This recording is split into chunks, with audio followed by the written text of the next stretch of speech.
사랑하는 사나 친구들 반갑습니다. 여러분과 함께 화요일 말씀을 묵상할 최혁중 목사입니다. 하나님을 사랑하고 이웃을 사랑하라는 예수님께서 말씀하신 첫 번째 되는 계명은 우리가 이 땅을 살아가면서 실천해야 할 가장 우선적인 말씀입니다.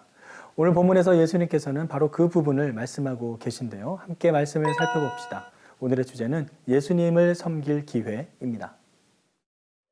오늘의 말씀은 마태복음 25장 31절에서 46절입니다.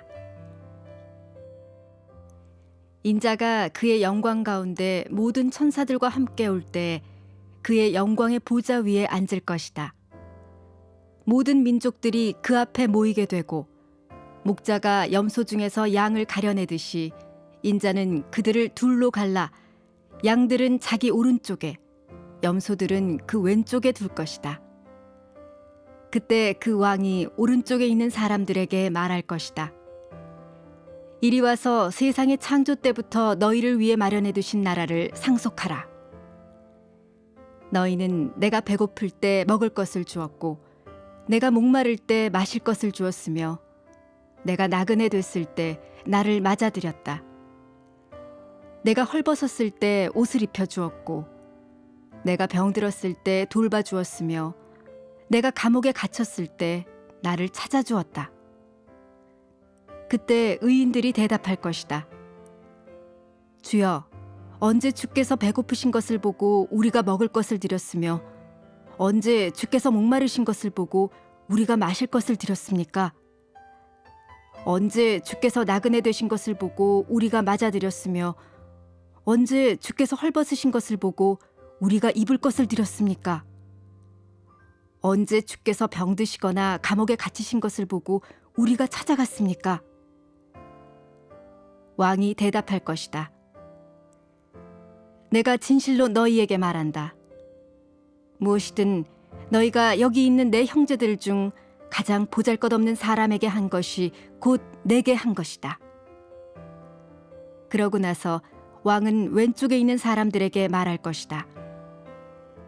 이 저주받은 사람들아, 내게서 떠나 마귀와 그의 부하들을 위해 마련된 영원한 불 속으로 들어가라. 너희는 내가 배고플 때 먹을 것을 주지 않았고 내가 목마를 때 마실 것을 주지 않았다.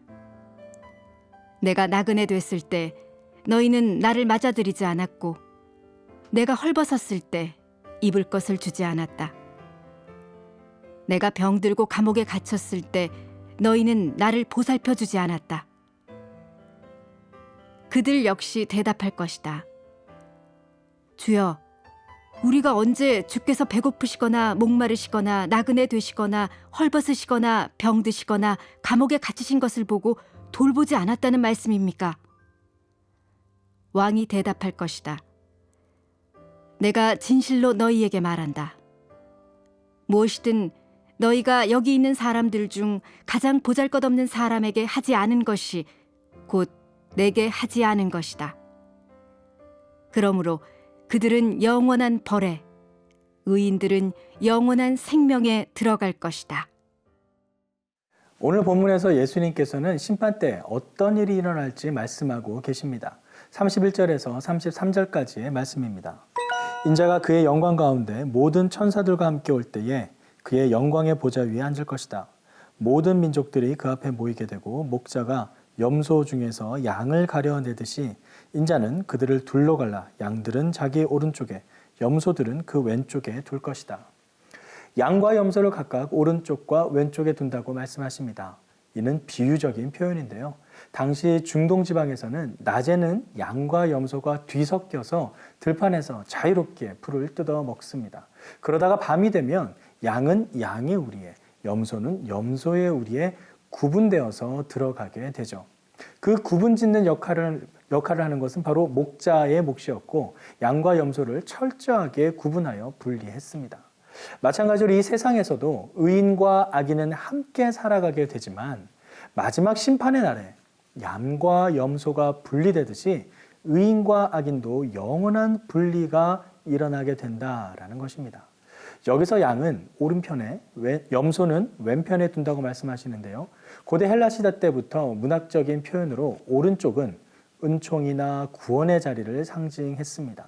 그래서 사도행전의 기록을 보면 예수님께서 부활 승천하셔서 보좌 우편에 앉아 계신다라고 묘사하고 있습니다.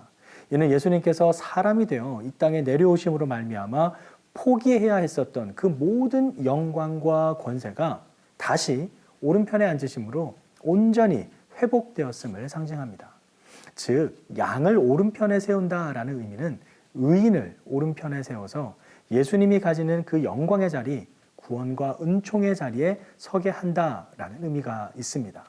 또 반대로 염소를 왼쪽에 둔다라는 것은 정반대의 상황으로 악인은 의인과는 정반대의 상황에 처하게 된다라는 의미입니다.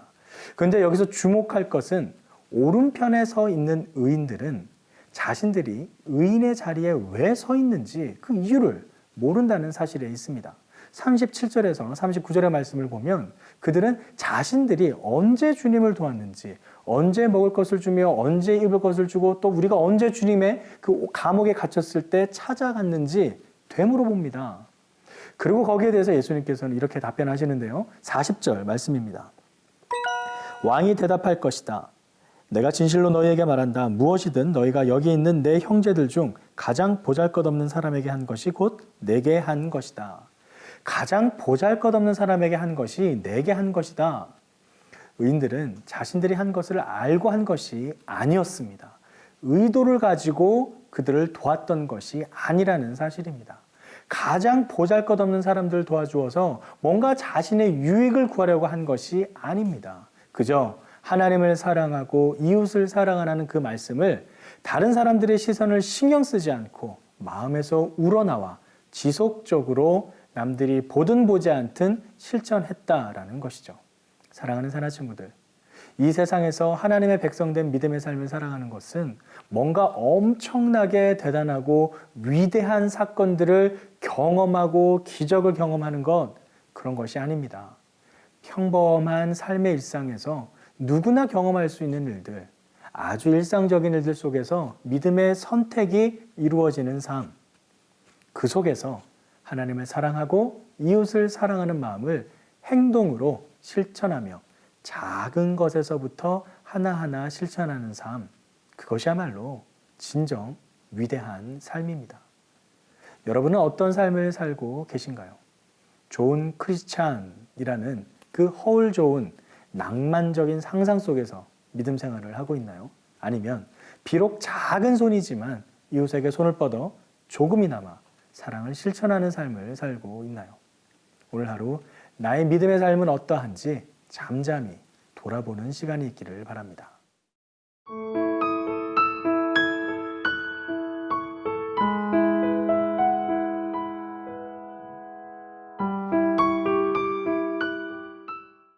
이제 예수님께서는 이어서 왼편에 앉은 염소, 즉 악인들에게 대한 심판의 말씀을 하십니다. 41절 말씀입니다. 그러고 나서 왕은 왼쪽에 있는 사람들에게 말할 것이다. 이 저주받은 사람들아, 내게서 떠나 마귀와 그의 부하들을 위해 마련된 영원한 불 속으로 들어가라. 그런데 놀라운 것은 그들은 자신들이 언제 주님을 돌보지 않았느냐라고 또 반문하는 것입니다. 자기들 생각에 자신들은 열심히 주님을 위해 살았다라는 것이죠. 거기에 대해서 예수님은 또 이렇게 말씀하십니다. 45절 말씀입니다. 왕이 대답할 것이다. 내가 진실로 너희에게 말한다. 무엇이든 너희가 여기 있는 사람들 중 가장 보잘것없는 사람에게 하지 않은 것이 곧 내게 하지 않은 것이다. 악인들은 사람을 가려가며 섬겼습니다. 자신들에게 유익이 될 만한 사람들에게만 도움을 주고 헌신과 섬기는 척하며 살았던 것이죠. 결국 예수님께서는 악인은 영원한 벌에, 의인은 영원한 생명에 들어간다고 말씀하십니다. 사랑하는 새나 친구들, 하나님을 사랑하는 사람은 이웃도 사랑합니다. 우리가 서로 사랑하면 우리는 우리 안에 하나님이 계신 것을 볼 수 있습니다. 오늘 하루 그 사랑으로 예수님을 섬기는 저와 여러분의 삶이 되길 간절히 기도합니다. 기도하겠습니다. 사랑의 아버지 하나님, 오늘 말씀을 통해 하나님께서 말씀하신 하나님을 사랑하고 이웃을 사랑하라는 말씀을 그저 말뿐이 아닌 행동으로 실천하는 삶이 무엇인지 보게 하심에 감사드립니다. 또한 언젠가 하나님의 그 심판의 날에 의인은 오른편에서 하나님의 그 영광과 그 회복의 능력을 경험하고 악인은 영원한 벌에 처한다는 것을 깨닫게 해주심에 감사드립니다.